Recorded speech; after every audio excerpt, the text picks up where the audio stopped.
আর বাদ লাগবো।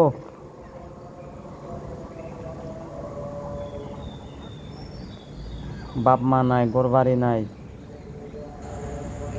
চুরি না করে ওই যে মিরপুর একে আছে, মিরপুর একে সমাজসেবা অধিদপ্তর আছে ওইখানে, কলেজ কলেজের সামনে। বিয়ে করছিস তো বলছ না? কমার্স কলেজের সামনে একটা সমাজসেবা আশ্রয় কেন্দ্র আছে, ওইখানে যাবা, ওইখানে থাকার ব্যবস্থা আছে, খাওয়ার ব্যবস্থা আছে, টিভি দেখতে পারবা, খেলতে পারবা, কিছুই কাজ নাই।